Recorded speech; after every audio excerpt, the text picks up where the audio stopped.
Assalamualaikum warahmatullahi wabarakatuh. Kami dari kelompok 5 ingin menyampaikan materi kami yang berjudul pemanfaatan sumber daya yang optimal dan efisien. Saya Lutfiani Safitri sebagai pemateri pertama ingin menyampaikan pemanfaatan sumber daya. Pemanfaatan sumber daya alam harus mengutamakan pengoptimalan dan efisien. Hal ini dikarenakan sumber daya alam yang tersedia sekarang tidak hanya diperuntukkan untuk generasi sekarang saja, tetapi juga dipergunakan untuk generasi yang akan datang. Dalam Undang-Undang Dasar 1945 Pasal 33 Ayat 3 menyatakan bahwa bumi, air, dan kekayaan alam yang terkandung di dalamnya dikuasai oleh negara dan dipergunakan sebesar-besarnya untuk kemakmuran rakyat. Prinsip pemanfaatan sumber daya alam itu terbagi menjadi 4. Yang pertama, selektif. Selektif dalam arti penggunaan sumber daya alam harus digunakan sesuai dengan kebutuhan. Yang kedua, itu kelestarian. Sumber daya alam digunakan dalam jangka waktu yang panjang sehingga harus dijaga kelestariannya. Yang ketiga, penghematan. Artinya dalam penggunaan sumber daya alam harus dirancang dengan matang sehingga tidak terjadi pemborosan dalam kualitas atau kuantitas sumber daya alam itu sendiri. Yang keempat, itu memperbarui.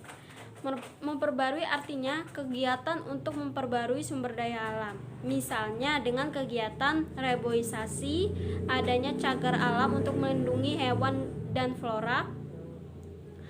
Lalu pemanfaatan tanah yang baik. Baik, materi selanjutnya yaitu mode deplesi sumber daya optimal sederhana. Deplesi berasal dari kata depletion yang artinya suatu cara pengambilan sumber daya alam secara besar-besaran yang biasanya dilakukan untuk memenuhi kebutuhan akan bahan mentah. Bagi sumber daya alam yang tidak dapat diperbarui, deplesi artinya pengurasan sumber daya alam yang ada karena tidak adanya penciptaan sumber daya yang baru.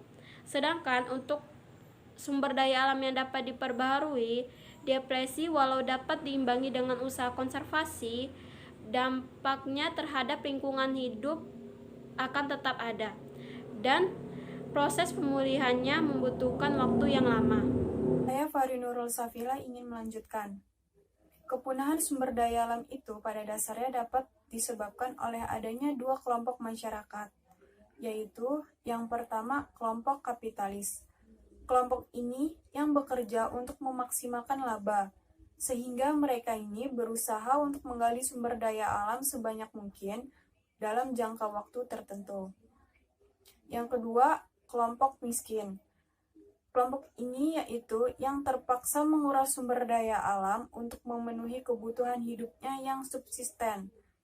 Nah, karena kemiskinannya, tentunya kelompok ini tidak memperhatikan kelestarian lingkungan yang sesungguhnya, yaitu yang merupakan tempat mereka menumpang hidup. Baiklah, nama saya Yulianisa. Saya akan melanjutkan materi dari teman saya, yaitu substitusi sumber daya dan konsekuensi dari meningkatnya kelangkaan sumber daya. Besarnya substitusi akan bergantung pada nilai elastisitas substitusi. Jika elastisitas substitusi tinggi, maka hanya sedikit perubahan dalam harga input yang relatif diperlukan untuk menyebabkan perubahan proporsional yang besar dalam jumlah input yang akan digunakan. Kelangkaan sumber daya akan memiliki konsekuensi kecil karena ekonomi mampu menggantikan sumber daya yang langka dengan pengganti yang dapat diproduksi.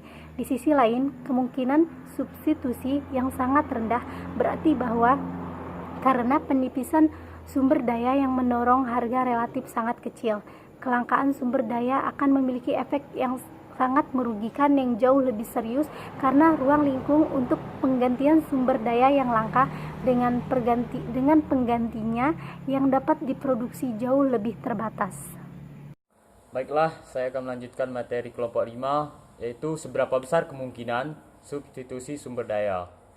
Adanya substitusi sumber daya masukan yang memungkinkan kekurangan salah satu masukan digantikan oleh masukan lain.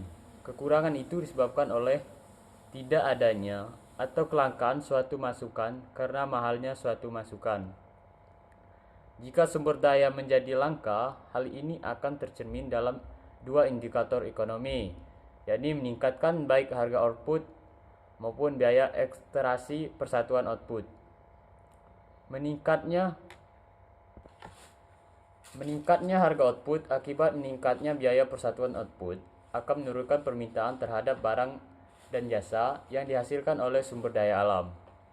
Di sisi lain, peningkatan harga output menimbulkan insentif kepada produsen sumber daya alam untuk berusaha meningkatkan supply. Namun, karena ketersediaan sumber daya alam yang terbatas, kombinasi dampak harga dan biaya akan menimbulkan insentif untuk mencari sumber daya, substitusi, dan peningkatan daur ulang. Selain itu, kelangkaan juga akan memberikan insentif untuk mengembangkan inovasi-inovasi seperti peningkatan efisiensi produksi, peningkatan teknologi daur ulang sehingga dapat mengurangi tekanan terhadap pengurusan sumber daya alam. Yang selanjutnya ialah pentingnya sumber daya lingkungan. Yang pertama ialah sebagai agen pembuangan dan pemrosesan ulang limbah. Yang kedua ialah untuk kepuasan psikis manusia. Yang ketiga ialah semua ekosistem yang relevan tidak dapat bertahan jika tidak ada. Yang terakhir, sumber daya penting sebagai masukan langsung ke produksi.